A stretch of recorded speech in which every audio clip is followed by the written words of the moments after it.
Hello students, welcome to industrial online classes.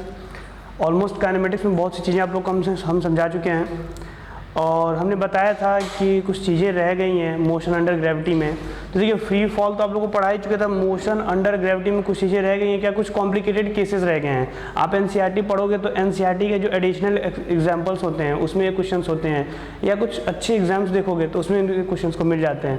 हम लोग को पूरे एनसीईआरटी को कवर करना है। तो देखिए, सबसे पहली बात ये है कि कॉन्सेप्ट जो भी होते हैं फिजिक्स के आपके पॉलिश्ड होते हैं तो एनसीईआरटी से ही होते हैं, उसके बाद किसी और से पॉलिश्ड होते हैं। मतलब मेन बुक जो होती है वो एनसीईआरटी होती है। अगर उसको आप अच्छे से पढ़ लियो, एडिशनल एग्जांपल से लेकर सब कुछ, तो आपका पूरा कॉन्सेप्ट पॉलिश्ड हो चुका है।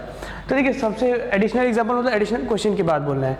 हमने आपको बताया था कि मोशन अंडर ग्रेविटी में मतलब u और a के बारे में बताते हैं, यानी इनिशियल वेलोसिटी और एक्सेलरेशन अगर एक दूसरे के एंटी पैरेलल, देखिए पैरेलल हो जाए तब तो नॉर्मल केस बनता है जिसपे कि हम लोगों ने वर्क किया है और क्वेश्चन निकाला है। लेकिन अगर एंटी पैरेलल हो जाए तो उस कंडीशन में आप लोग क्या करोगे? तो एंटी पैरेलल में हमने बोला था ना, u इस तरीके से जाए और a इस तरीके से। तो इनिशियली क्या होता है मोशन आपका? इनिशियली तो रिटार्डेटेड मोशन होता है। देखिए, बॉल आपने फेंका, यहाँ पे जाएगा रिटार्डेटेड और यहाँ पे वेलोसिटी क्या हो जाएगा? Zero. Velocity zero T not time को रिप्रेजेंट कर रहा है और उसके बाद आया t1 टाइम यहाँ से यहाँ तक आने में लगाया, ग्राउंड से स्ट्राइक कर लिया। ठीक है, तो ये चीजें हैं। अब इस कंडीशन में मोस्टली आपको जो क्वेश्चंस पूछेगा, आप देखोगे आपके एनसीईआरटी फोल्डर में देख लोगे या फिर और भी अच्छे क्वेश्चंस देख लोगे, तो मोस्टली जो क्वेश्चंस आते हैं, जो मोस्टली कॉन्सेप्ट आते हैं वो डिस्टेंस से आते हैं। अब हमने क्या किया कि इसको छोटा कर दिया है। जाहिर सी बात है, बहुत लंबा चौड़ा सॉल्यूशन करिए, दो तीन इक्वेशन ऑफ मोशन लगाइए और फिर सॉल्यूशन पे आइए तो कोई मतलब नहीं होता है। हमने इसी को छोटा कर दिया। देखिए, छोटा कैसे किए हैं। हमें डिस्टेंस पूछा जा रहा है तो टाइम को दो हिस्सों में बांट दिए हैं। जब सिंपली रिटार्डेटेड मोशन की बात हो रही है, यानी कि अगर टाइम जिस टाइम पे बोल रहे हैं, बोल दे कि 2 सेकंड पे निकालो, 4 सेकंड पे निकालो, और आप जो पार्टी बोल दे कि फॉर एग्जांपल डिस्टेंस निकालो पार्टिकल का 2 सेकंड पे, 4 सेकंड पे, और आप पार्टिकल को अगर फेंकते हो u वेलोसिटी से, और टी नॉट वो टाइम है जब वेलोसिटी जीरो हो जाएगा और आप टी टाइम पे डिस्टेंस निकाल रहे हो, और अगर ये टी टाइम इस टी नॉट से छोटा या इसके इक्वल है तो सिंपली जो डिस्टेंस होता है वही फॉर्मूला आपको लगा देना है, U T plus half a t square. A negative लेंगे और आपको एस की वैल्यू मिल जाएगी। इस पे एग्जाम्पल भी हम लोग वर्क करेंगे। अगर मतलब गिवन टाइम आपके उस टाइम से टी नॉट से अगर छोटा हो तो, लेकिन अगर गिवन टाइम टी नॉट से बड़ा हो गया तो उस कंडीशन में आप लोग क्या करोगे? उस कंडीशन में दो तरीके, देखिए दो तरीके का मोशन हो जाएगा। इंटरवल में तोड़ते हैं, एक इंटरवल ये और एक इंटरवल ये। This is d1 and this is d2। ये जो डिस्टेंस है d1 और ये जो डिस्टेंस है d2। तो d1 कैसे निकालने हैं? तो देखिए, d1 निकालने के लिए बहुत आसान तरीका है। d1 निकालना यानी कि यहाँ से यहाँ तक, तो हमें पता है कि फाइनल वेलोसिटी तो मेरी जीरो हो जानी है। तो थर्ड इक्वेशन ऑफ मोशन लगा देते हैं, zero is equal to u square. ठीक है, ये होगा v square is equal to u square minus 2as। ठीक है, माइनस 2as, हमें तो यही s ढूंढना था। ये इधर जाएगा और s बराबर क्या हो जाएगा?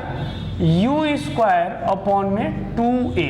ठीक है, s equal to u square upon में 2a। तो देखिए बेटा, इससे आपको क्या मिल गया? यहाँ पे आपको d1 यानी जहाँ से आप फेंक रहे हो और जिस टाइम पे इसकी वेलोसिटी जीरो हो रही है, आपको वो वैल्यू, वो डिस्टेंस मिल गया। अब नेक्स्ट देखिए क्या है, d2 जो है वो यहाँ से यहाँ तक आने वाला बात हो रहा है। तो यहाँ पे तो इसका v क्या हो जाएगा? जीरो, यानी इनिशियल वेलोसिटी u की वैल्यू जीरो हो गई यहाँ पे।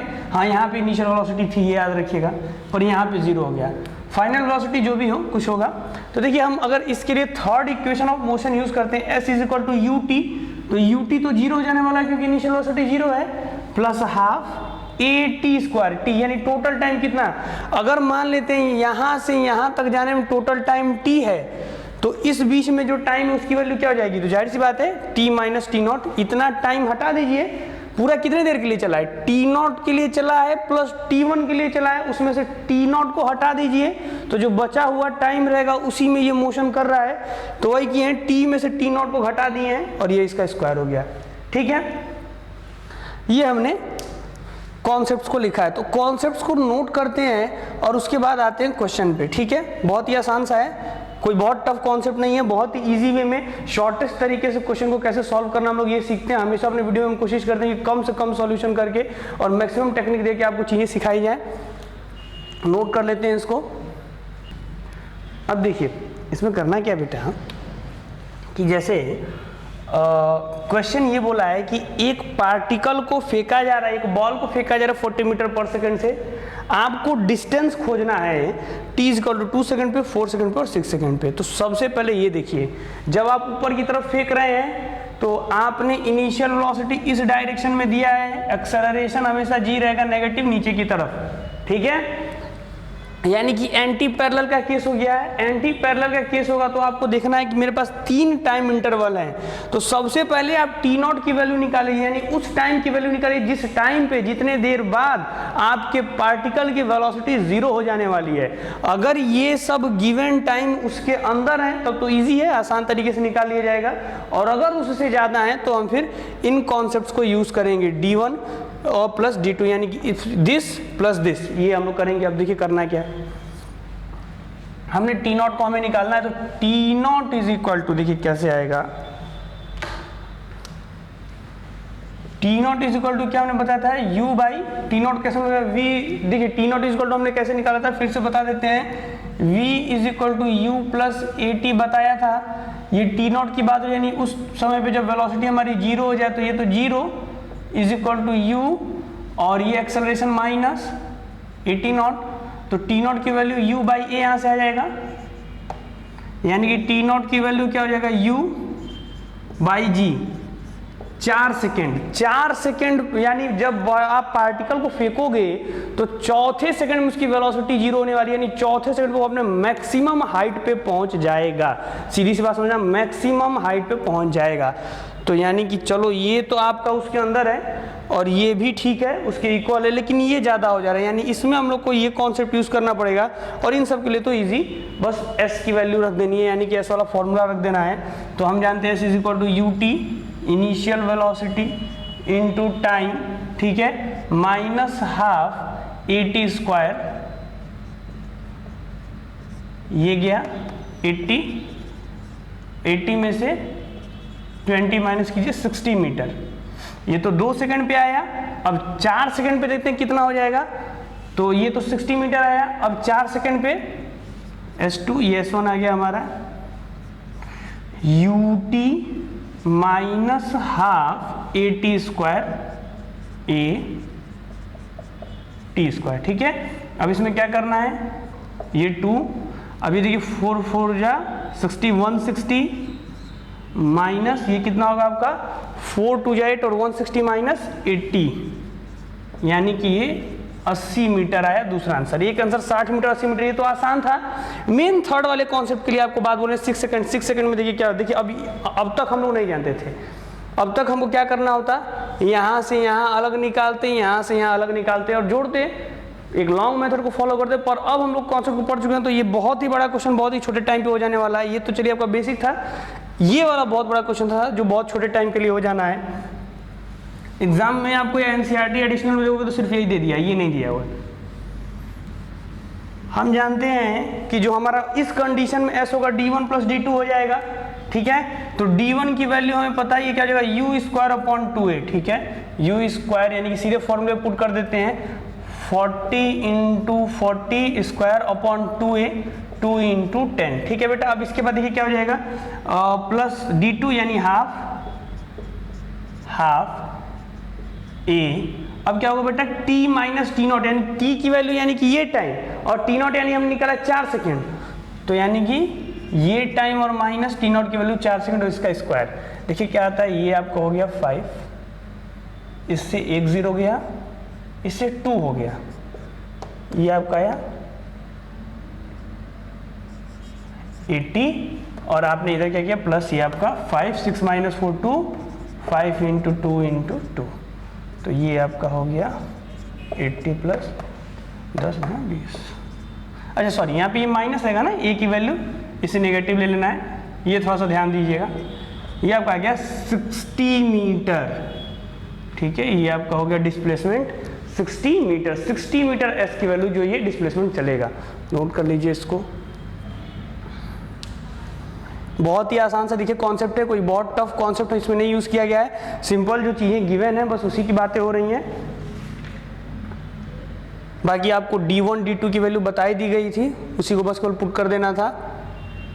नोट कर लेते हैं इसको हम लोग, T1 माइनस T2। हाँ बेटा एक चीज ध्यान दीजिए, देखिए हमने यहाँ पे जो ये नेगेटिव किया, कभी भी एक बात ध्यान दीजिएगा, इस पूरे कॉन्सेप्ट में नोट कर लीजिए कहीं भी, ठीक है। हमने यहाँ पे ए को नेगेटिव लिया है, ए को आपको नेगेटिव नहीं लेना है, ए आपका पॉजिटिव ही रहेगा, ये आपका 100 हो जाएगा, 100 मीटर्स। कभी भी याद रखिएगा ए को यहाँ पे आप लोग नेगेटिव नहीं लेंगे। क्यों नेगेटिव नहीं लोगे? क्योंकि देखो बेटा कर क्या रहे हो आप लोग, ये डिस्टेंस आप ऑलरेडी निकाल रहे हो अलग और ये डिस्टेंस निकाल रहे हो अलग, ठीक है। तो अलग अलग डिस्टेंस को निकाल के जब जोड़ रहे हो तो इसमें ए को अगर तुम नेगेटिव लोगे तो जो जोड़ना है उसी का ये नेगेटिव आ जाएगा तो घट जाएगा और कम की बात हो जाएगी, टोटल डिस्टेंस आप नहीं ढूंढ पाओगे। तो देखो कर क्या रहे हो, फिर से बता दे रहे हैं, ये जो D2 निकाल लो, क्या मैं क्या UT लगाया था, U 0 हो गया था, तो 0 हो गया तो हाफ AT स्क्वायर इस तरीके का आया।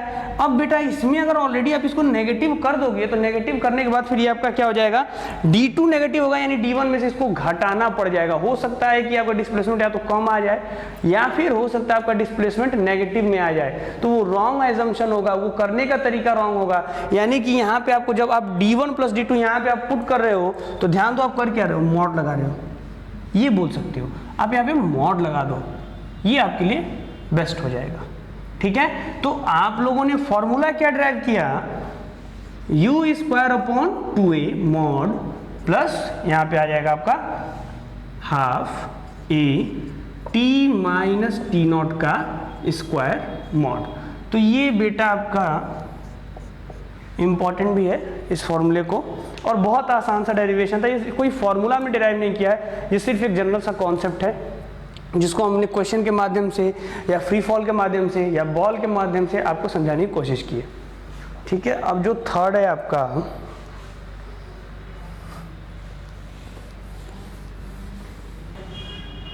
अब आपका जो नेक्स्ट है वो है third equation of motion prove करना। बहुत ही आसान सा टेक्निक है।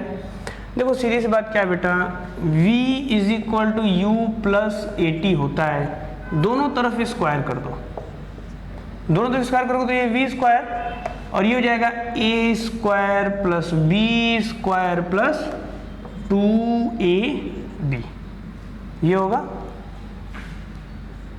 2ab। अब देखो करना क्या है, आप 2a को इसमें से कॉमन ले लो, u स्क्वायर प्लस, अगर 2a कॉमन लेते तो देखिए यहाँ पे क्या बचता है, 2a कॉमन हो गया, यानी डिवाइड करना है 2a से आप इसको डिवाइड करोगे, देखो क्या बचेगा यहाँ पे, पहले इसको डिवाइड करना है 2a से, तो ये आपका बचेगा ut प्लस, इधर से ut बचेगा 2a से, देखो 2a ut को डिवाइड करो 2a से, देखो क्या बच रहा है, ut बच रहा है, कॉमन लेने का मतलब उसे डिवाइड करना। अब यहाँ पे देखते हैं अब इसमें से क्या बचता है, ये हो जाएगा हाफ और यहाँ पे AT स्क्वायर। ध्यान से देखो तो UT plus half AT square की जगह पे S लिख सकते हो, तो यहाँ पे क्या हो गया U स्क्वायर प्लस 2AS। तो ये आपका थर्ड इक्वेशन प्रूफ हो गया। नोट कर लेते हैं इसको भी, कैलकुलस मेथड से ही था, कैलकुलस मेथड से बाकी चीजें हम लोगों ने प्रूफ की और फिर इसको हमने स्क्वायर कर दिया, स्क्वायर से एक अलजेब्रा हमने लगा दिया। अब इसको चाहो तो ये भी देखो कैलकुलस मेथड से होता है, इंटीग्रेशन भी किया जाता है इसमें, उससे भी बता दिया जाएगा। पहले इसे आप लोग नोट कर लेते हैं। देखिए काइनेमेटिक्स का जो थर्ड इक्वेशन ऑफ मोशन है वो बहुत ही हेल्पफुल हो जाता है आपको उन जगहों पे जहाँ पे आपको टाइम ना दिया हो, फाइनल वेलोसिटी की बात हो, कहीं पता हो कि 0 हो जाएगा, तो वहाँ पे जैसे मान लीजिए कि बुलेट का ज़्यादातर केस होता है कि आप बुलेट मारते हो और बुलेट किसी ट्रंक में, ट्री ट्रंक में पेनिट्रेट कर जाता है, पेनिट्रेट करता है और उसके बाद पता चलता है कि इतना डिस्टेंस चला, आप इन एक्सेलरेशन बताइए। फॉर एग्जाम्पल हमने बुलेट को फायर किया, बुलेट की इनिशियल स्पीड कितनी थी u 350 मीटर पर सेकेंड, बुलेट ने कवर कितना किया, बुलेट ने 0.4 मीटर डिस्टेंस कवर किया ट्री ट्रंक में, ट्री ट्रंक में। आपको बताना है rate of D acceleration, retardation का रेट बताना है क्या होगा। तो ऐसे क्वेश्चंस में जिसमें टाइम ना, देखिए जो है वही आपको पुट करना है। देखिए एक्चुअली में हुआ क्या, ये ट्री ट्रंक है, ट्री ट्रंक में आपने बुलेट फायर किया, इसमें 0.4 मीटर डिस्टेंस चला, उसके बाद रुक गया, ये तो क्वेश्चन ही बोला, यानी फाइनल वेलोसिटी भी 0।